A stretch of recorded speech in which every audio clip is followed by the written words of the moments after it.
Thank you. Please बैठ जाएं पहले सब लोग, और एक बार जोरदार तालियां पूरे वॉरियर सिस्टम के लिए, मैनेजमेंट के लिए।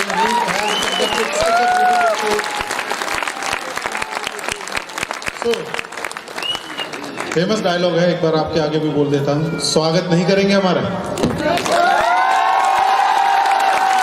अब ये नाइंसाफी नहीं होनी चाहिए, क्योंकि मुझसे पहले सतीश जी आ चुके हैं, संजय औरंज आ चुके हैं, और अभी हमारे ग्रेट मेंटर संजय सर भी आ चुके हैं। अब जो मेरे बाद और मैं आ रहा हूं, तो हमें कम का स्वागत तो मंजूर नहीं है।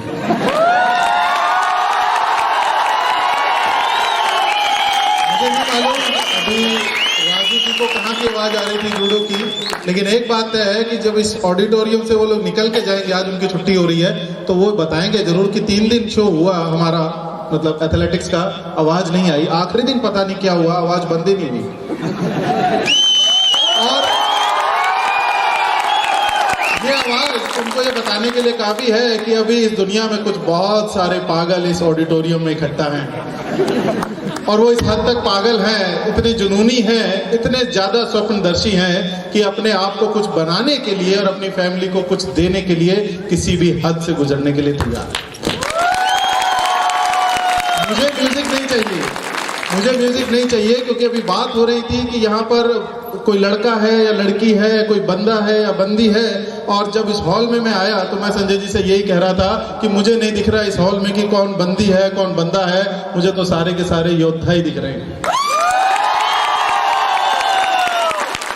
बस एक तलवार की कमी है, और ये वो सेना है जो शायद हर एक किले को फतेह कर सकती है। ये ताकत, ये जज्बा इस ऑडिटोरियम में आप लोगों में दिखता है। और आपका बोया हुआ बीज कितना बड़ा पेड़ बनेगा, you can not imagine.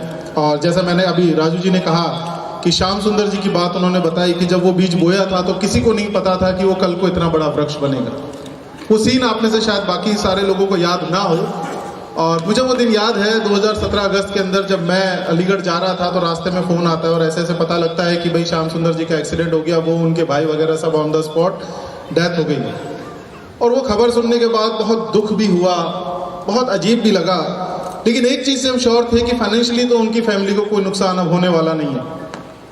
Financially they are secured, क्योंकि सेफ शॉप में है, लेकिन जो लॉस पर्सनल हो गया है उस लॉस को कोई कवर नहीं कर सकता।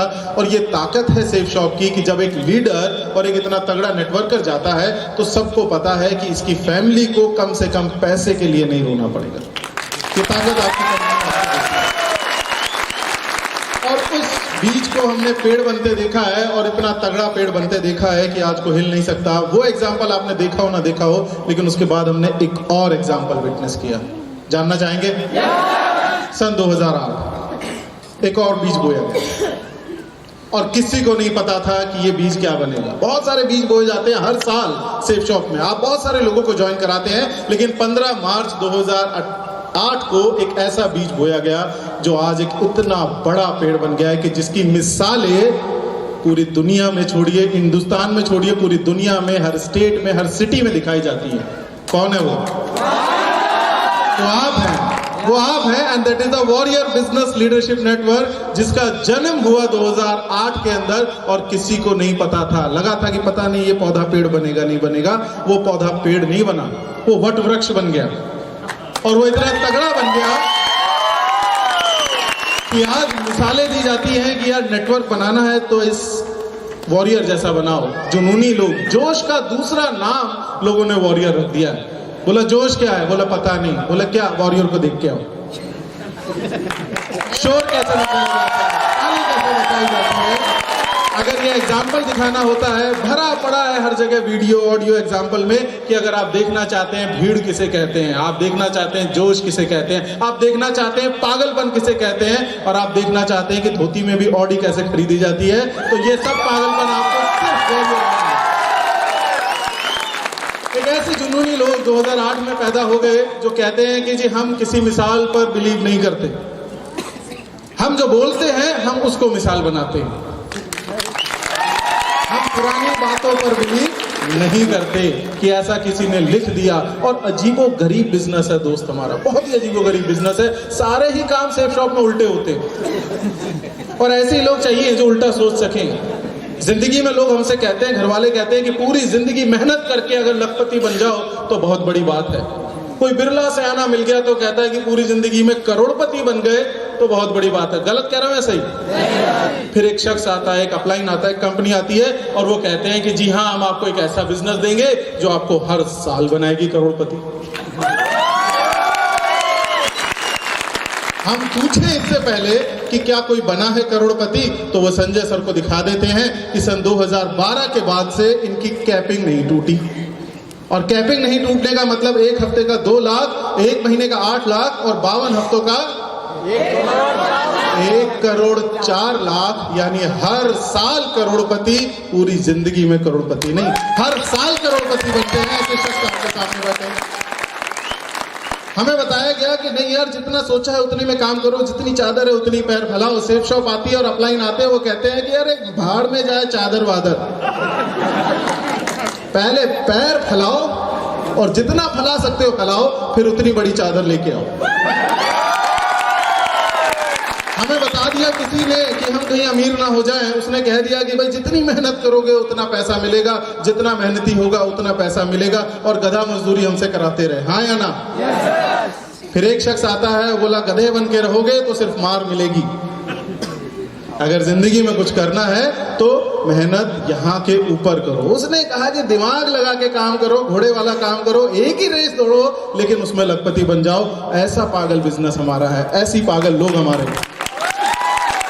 तो मार्केट में जाओ तो उम्मीद मत करो कि आपको समझदार लोग ज्वाइन करेंगे। समझदार आदमी, ज्ञानी आदमी आपसे नहीं जुड़ेगा। ज्ञानी आदमी को तो वो किताब वाली फिगर चाहिए जिसमें मियाँ बीवी 2 बच्चे और एक छोटा सा घर और खाना पीना, दाल रोटी खाए और बस वो वाली जिंदगी। आपको अगर वो बंदे मिलते हो नहीं, हमें जुनूनी लोग चाहिए और हमें पागलपन लोग चाहिए। और झारखंड की इस मिट्टी में अगर कोयला निकलता है तो यहाँ पर हीरा भी निकलता है। यहाँ जुनूनी भी है, यहाँ जज्बा भी है, और हर वो चीज है जो आपको मिलेगा। समझ में आने वाली चीज नहीं है सेफ शॉप, समझने की कोशिश मत कीजिएगा। मैं बड़े एग्जांपल से एक बात हमेशा कहता हूँ, समझ में नहीं आएगी। मान के चलिए आप सब लोग यहाँ से आज निकले और बाहर निकले, और बाहर निकलते ही आपको एक छोटी सी मूर्ति पड़ी मिली जो बेहद भयानक है, राक्षस जैसी दिख रही है, देख के डर लग रहा है। कितने लोग उसे उठा के लेके जाएंगे? एक है भाई, एक तो है जो उठा लेगा, एक है, बाकी ने कहा हम नहीं उठाएंगे। अब अपनी बात पे तो आप अटल है ना, बदलते तो नहीं है ना? चलिए, लेकिन वो मूर्ति सोने की, अभी नहीं उठाएंगे ना? बदल गया, बदल गए। जब मैंने प्लान देखा था, मुझे प्लान समझ ही नहीं आया। भयानक राक्षस, कौन करेगा ये सब? पढ़े लिखे लोग, बीएससी कर ली, बीटेक कर ली, घर वाले कह रहे हैं मेरा लड़का इंजीनियर बनेगा। क्यों? क्योंकि किसी इंजीनियर को देख लिया था कि गाड़ी में घूमता है और आता जाता है। एक ऐसा भयानक बिजनेस जिसमें समझ ही नहीं आया कुछ। लेकिन एक ही चीज समझ में आई, मूर्ति किसकी थी? पैसा दिखा बस, और वही दिखता है प्लान के बाद लोगों को। उन्हें नहीं समझ में आता कैसे करना है, क्या करना। उन्हें एक चीज समझ में आती है कि कुछ मिले ना मिले, लेकिन अगर ये बिजनेस करता हूं तो 40 लाख मिलेगा। पैसा वो चीज है जो उसे मजबूर करता है आपके साथ जुड़ने के लिए। उठा लेते हैं हम वो मूर्ति, और उठा ली मैंने भी वो मूर्ति, और 21 साल की उम्र में उठाई थी, और नहीं समझ में आया कि बिजनेस कैसे करना आता है। कुछ भी नहीं आता था, ना अकल थी ना शक्ल थी।